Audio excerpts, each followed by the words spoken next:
Hey YouTubers!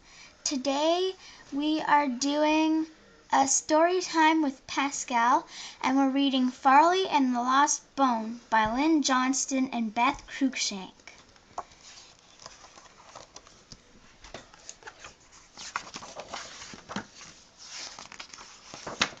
Farley and the Lost Bone. It was a perfect day in spring. The grass on the lawn was green, the breeze was soft, and the warm sun soaked into Farley's fur. It felt wonderful after the long winter. Ellie was outside too. She hummed a happy song as she dug in her flower bed. Seeing Ellie dig reminded Farley of something he had wanted to do all winter, something he couldn't do while the ground was covered with snow. Now the snow was gone, but Farley couldn't remember what he had wanted to do. Farley thought and thought. What did Ellie digging remind him of? Was it playing with the other dogs in the park? No. Was it rolling in the cool, soft dirt to roll off the itchy fur he was shedding? No. Farley knew there was something he had really wanted to do when the snow was gone. It bothered him that he couldn't remember.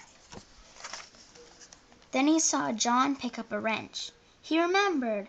Ellie had given him a big, juicy, meaty bone. He had buried it in the yard. That night the snow had fallen and the ground had frozen. He hadn't been able to dig up his bone. All winter long he had dreamed about that bone. But where had he buried it? Farley couldn't remember. He thought and thought. Then he had an idea. Maybe that's why Ellie was digging in the flower bed. She was trying to find his bone for herself. Farley ran to the flower bed and started to dig. He had to find that bone before Ellie did. But he didn't find the bone in the flower bed, and Ellie yelled and chased him away. Farley thought and thought. Then he had an idea. Maybe the bone was under John's railway set.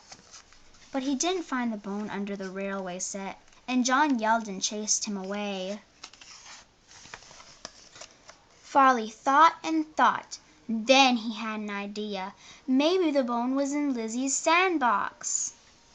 But he didn't find the bone in the sandbox, and Lizzie shouted and chased him away. Farley thought and thought. Then he had an idea. Maybe the bone was in Michael's fort. But he didn't find the bone in the fort, and Michael yelled and chased him away. Farley was sad. Everyone in his family was mad at him.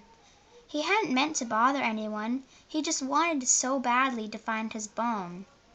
Farley slipped away to his special place. It was where he always went when he wanted to be alone. Farley lay quiet and sad, not thinking of anything at all. The cool breeze ruffled his fur, and the sun sparkled and danced through the leaves around him. It shone brightest on a spot near him where the dirt was looser and the fallen leaves had been scraped away. It looked like someone had been digging there last fall. Farley jumped up in excitement. He dug and dug as fast as he could. There it was! His bone! Now he remembered where he had buried it. Farley danced out on the lawn to show the family his bone. "Oh ho! That's why you're digging all over the yard," John said. "Aha!" Michael smiled. "I wouldn't have yelled if I'd known you're just looking for your bone." "Poor Farley," Lizzie patted him. "You weren't being bad. You were hungry." Farley was happy. Finally he had found his bone. Even better, no one was mad at him anymore. Then Ellie came around the corner of the house. "Ugh!" she said. "That looks disgusting." Farley agreed. It was the yummiest bone he had ever had. He flopped down to enjoy his treasure on the new green grass, where the breeze was soft and the warm sun soaked into his fur. "Time for supper," Ellie called. Supper sounded like a great idea to Farley. But if he left his bone alone, someone might take it.